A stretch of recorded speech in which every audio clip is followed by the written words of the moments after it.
If you're new to our channel, we'd love to have you join our little community. Just hit that subscribe button and turn on those notifications. We promise it will be worth your while. My friend Stacy had won tickets to a sneak peek of a movie premiere. I say my friend, but real why I was her next door neighbor for most of my life until my family moved to the other side of the city about 45 away so dad could be closer to work. My name is Chris. I'm 18 and so is Stacy. I wasn't boyfriend material for her.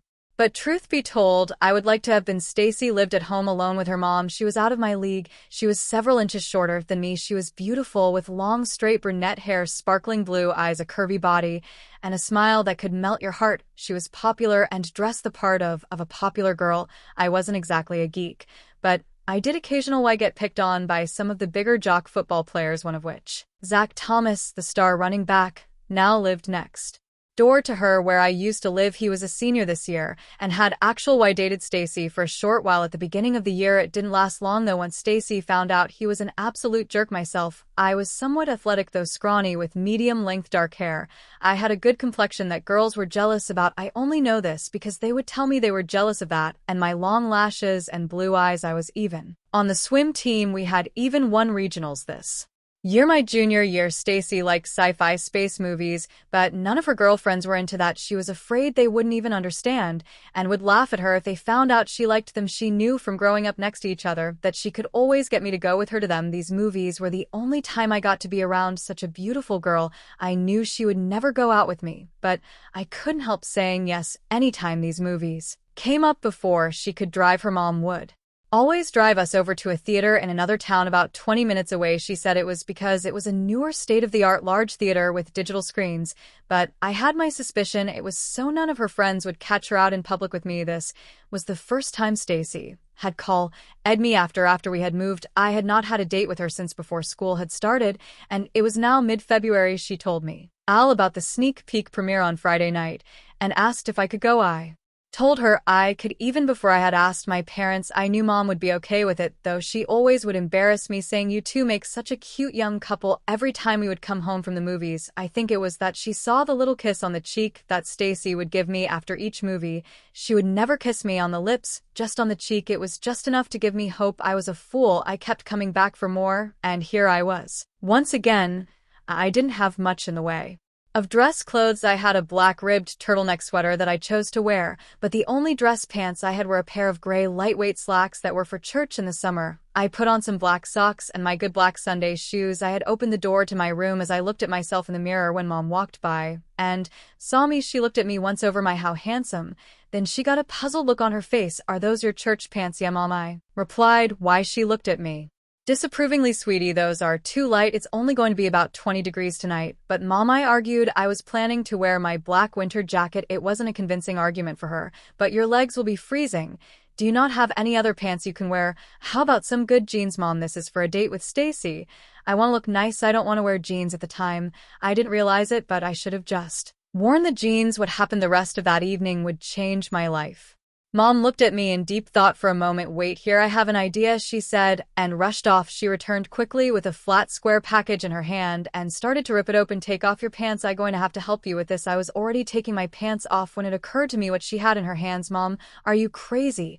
I'm not wearing pantyhose, I objected. My mom dropped her shoulders and cocked her head, unamused by my defiance. Now, sweetie, don't argue with me. You don't have that much time before I need to drive you over to Stacy's. If you are going to wear the slacks, then you will put on the pantyhose. They will keep you warm. Your father wears them all the time when he goes hunting. Besides, no one is ever going to know. It was sound reasoning at the moment. I believed her, but little did I know at the time that she was wrong. I took off my shoes, socks, and pants and let her show me how to roll each leg of the pantyhose up to make them easier to put on. It was a very strange but pleasant sense. As I pulled them up into place, they felt smooth, warm, silky, and kind of sexy. I pulled my pants and the rest of my clothes back on. Mom was right. No one would be able to tell by looking that I was wearing pantyhose. I could also tell that she was right about my legs being warmer with them on. Oh, sweetie, look at the time. We need to go, Mom said. I grabbed my jacket and we headed out the door to the car. She drove me all the way to Stacy's house on the other side of town and drop me off. Bye, sweetie. Have a great time. Thanks, Mom. And don't worry, Stacy will bring me home afterwards, and I have my key to get in, so please don't Wait up, she nodded approval and drove away. As I turned to walk toward Stacy's house, the rumble of a loud engine, or maybe a muffler along with the thumping of loud music caught my attention. I turned back around to see an older black Mustang with a white racing stripe pull up and screech to a halt. In the driver's seat was Carl Handler, a football jock, and out of the passenger seat popped none other than Zach Thomas. The first knew what was coming. I was horrified at the thought, but I could not budge. I was frozen as Zach approached me. "Hey there, shrimp," he said as he grabbed the back of my pants with one hand and my underwear with the other to give me the usual wedge that was customary every time he saw me. I don't know whether it really mattered to him that I was still able to see Stacy, and he wasn't, but I'm sure it didn't help matters for me. The problem this time is that he didn't really grab my underwear, he grabbed my pantyhose. He yanked up as he had every other time, except this time I wasn't pull it up in the air, as he expected. He was just holding stretchy pantyhose in one hand and still held the belt loop of my pants in the other. With a big smile appeared on his face. "What kind of are you? No wonder you hang out with the girls. Hey Carl, come look at this." Carl had already popped his body up and exited with a jump out the driver's side window, leaving his car still running. Carl looked very amused. "It looks like we got ourselves a little that likes wearing girls' clothes. Come on, guys, please," I said, but knowing my plea was falling on deaf ears. "You know," Zach said, "girls don't wear pants." He yanked hard, and the SC of my lightweight pants ripped completely off my legs like they were ripped away basketball pants. I fell to the ground, and he grabbed one of my feet. The shoe and the sock both came off that foot. Carl grabbed the other foot, and I fell back to the ground as the other shoe and sock were removed. My coat was already unzipped. Zach grabbed it by the mid-collar, and it slid off. Zach ran with my coat, while Carl grabbed up both of my shoes. They jumped into Carl's Mustang and sped off while I was attempting to use my hands, unsuccessful, to hide my pantyhose-covered legs. It was at that moment that I heard Stacy's front door open. I stood up straight. "What was all that commotion?" she asked, looking in the direction the car had sped off before looking back at me. Her eyes got wide. "Are you wearing a sweater dress?" I realized that my turtleneck was too big and came down below but it looked like I was wearing a black turtleneck sweater dress with pantyhose. "Oh my gosh. No," I almost started to cry. "This is a turtleneck. They took my pants." She stared at me for a couple of seconds before realizing I was standing half naked in the freezing cold. "Oh, come in." "Sorry." I ran to the door. "Okay, I'm confused," she said. "Zach took your pants. Did he also put the pantyhose on you?" "No, of course not. I did that. I mean, Mom thought it would help me keep warm," I said. She snickered. "Without your pants, I'm guessing you are glad you have them on now, as cold as it is." "Yeah, kind of, I guess." I didn't really mind until Zach found out when he tried to wedge me again. I told her I'm sorry about the movie. There is no way I can get home to change before we have to be there. We don't have time to drive 45 minutes back to my house and then back out this way, plus another 20 minutes out of town. We will miss the sneak peek unless you have some pants I can wear, since it is just you and your mom. I kinda doubt you do. "Well, the only pants I have that would even come close to fitting you might be some leggings. The only pair I think I have that might fit are pink. Mom is shorter than I am, so none of hers are going to work either." She was silent for a minute, then a sparkle flickered in her eye. "Look, I have an idea. I am not missing the sneak peek. I want to be the first to see this. I always invite you to these things because I know you love them too, so come with me. You will do exactly what I say. Understand?" I'm not sure," I said. "Just trust me." She leaned closer to me and batted her eyes. "Please, it will be fun." I nodded my head. "Great, then come with me." She headed up the stairs into her mom's bedroom.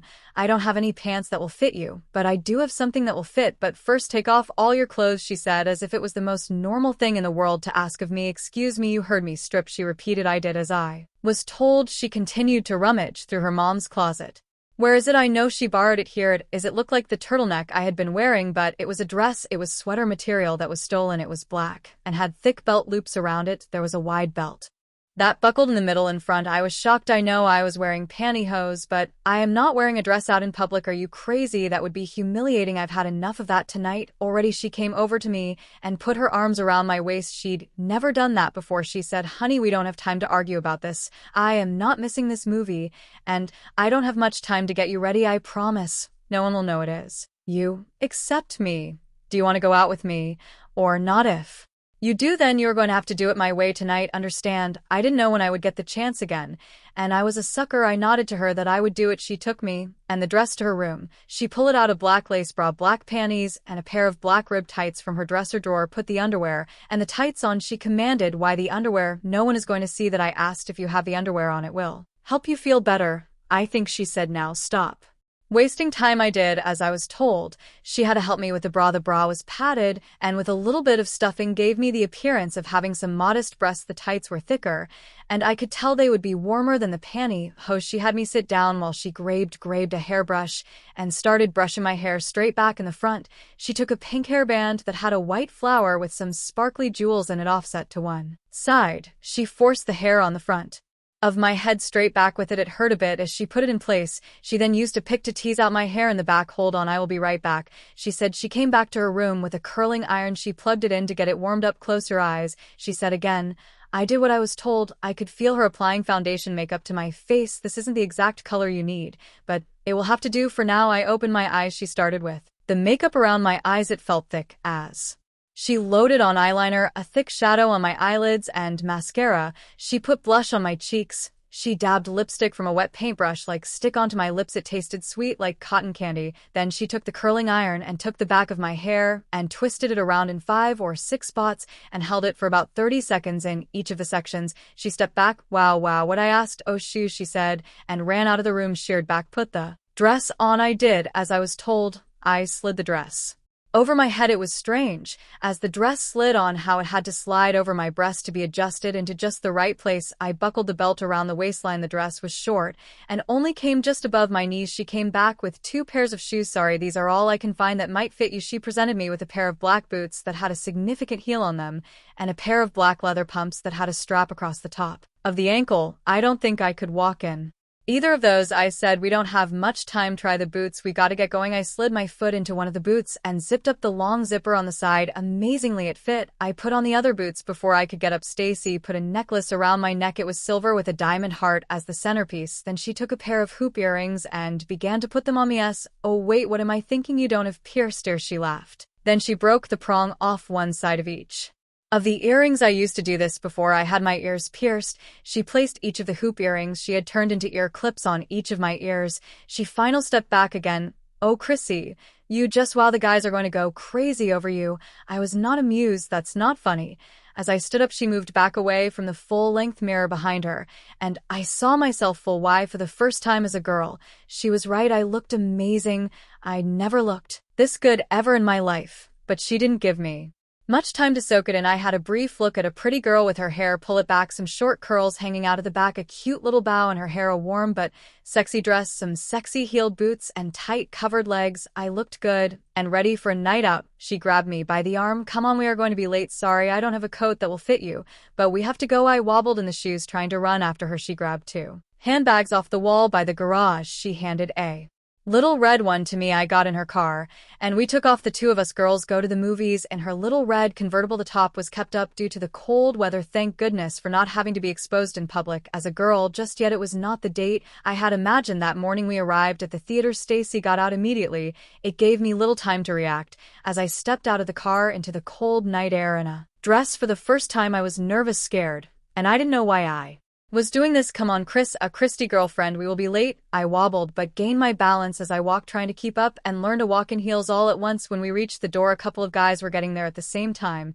as us. Hey, they're girls, ladies first, the first guy said as he swung the door open and moved out of my way. They were both athletic, buzz cut hair. Stacy hurried in front of me and went through first. I followed there. We go, ladies, the first guy said again as he put his hand on the small of my back and gently guided me through the door. It sent a warm buzz through me. It was so strange to have a door open for me like that. It felt kind of nice. There were 2 lines inside, one for the people going to the official premiere and the others that were going to the sneak peek that started earlier. The official premiere line was much longer. Buzzcuts looked at Stacy and you girls want to wait with us. Stacy looked genuinely bummed. Oh, sorry guys, but we have sneak peeks. Oh, that is so awesome. Well, maybe we will catch you later when you get out. Yeah, that would be great, Stacy said. We walked out of earshot of the 2 guys. Oh my gosh, they are so cute. St began to talk to me like I was a real girlfriend. She was giddy and jumping up and down a little. Then she saw the annoyed look in my eyes. Oh, I'm so sorry, Chris, you look so good. I kind of forgot. And that guy was definitely checking you out. They were checking you out. They were, well, yeah, maybe. But the one in the checkered shirt, he's still trying to look at you. I was stunned. I looked up just as I saw a guy in a checkered shirt turn his head to the sky to pretend he was looking at something else. Holy crap, he is looking at me. My stomach turned over a little bit. This just kept getting worse. I'm on a date with the girl I want to go out with, but she's got me an address, talking to me like I'm her best girlfriend. She is talking to me about guys that are hot and getting excited about guys that think I'm a hot girl, but I'm not gay, I told her, half shouting but whispering at the same time. Well, of course you aren't gay, and neither is he. He is a hot guy. She pointed to my reflection on a glass case. And you are a hot girl tonight. You are a girl. I looked at the reflection of the pretty girl. It was me. I was a pretty girl. Say it, she said, as if I were hypnotized. I'm a hot girl, I said. Yes, she was giddy again. And we can be like bestest friends. This is going to be so much fun. I wasn't so sure. I agreed. The line moved, and we went into the movie. I honestly can't even remember much of the movie. I was messing with the hem of my dress, playing with my purse, feeling the curls on the back of my hair. It was so odd being out as a girl. I was a little bit disturbed at how casual and comfortable I felt. The movie ended, and as we were leaving, the two guys we had met coming in were coming out at the same time. Hey girls, we decided to see a different movie tonight. How was the sneak peek? Oh, it was so awesome. Stacy said I have to go see it again. Buzz cut number one took the opportunity. Well, we could take you girls to see it again sometime. Stacy looked at me and paused. That would be fun. Maybe. I was shocked. What was she doing? I couldn't go out on a date with a guy. No way. I planned to lay into her when we were alone. I couldn't do it now for fear of giving away my secret. We all started out the door. That's when we saw the flat tire on Stacy's car.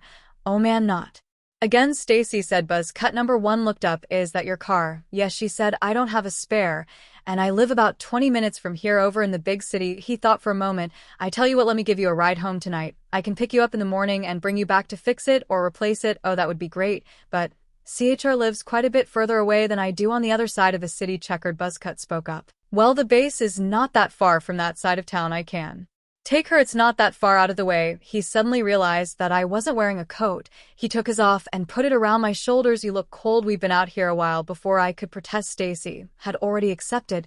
She gave me a hug and whispered in my ear, just go with it. I will make it up to you later. I wasn't sure I believed her. Checkered. Buzzcut led me to his car. It wasn't anything special, just a modest four-door sedan. I think a Chevy of some kind. He opened the door for me. I got in, and he shut the door behind me. He got in himself. He started the engine and reached his hand across to me. I was startled as he moved his hand to the glove box and pulled out some Tic Tacs. He offered me one. I was so relieved that he wasn't trying to grab me that I accepted. He popped a couple himself. I'm Brad, he said. Chrissy, I responded. He started talking, and I listened. He told me how he and his other buzzcut friend were at the nearby army base. They were in the army. That explained the buzz cuts and what he had meant about being close to the base. He told me a couple jokes that were kind of snicker funny. I giggled as girly as I could when appropriate. I didn't want him to figure out that I wasn't a real girl for obvious reasons. He was nice, and I didn't want to freak him out. He didn't deserve that. He told me he liked my necklace. I told him I liked his watch, and I did. Not many guys wore watches anymore. As we pull it up to my house, I took his jacket off and handed it back to him. He grabbed my hand firmly, but gently. Normal. Why, I wouldn't do this with a girl I just met, but I don't know if I will see you again, and I don't want to waste this opportunity. You are so beautiful. My heart was racing. He thinks I'm hot. He likes me.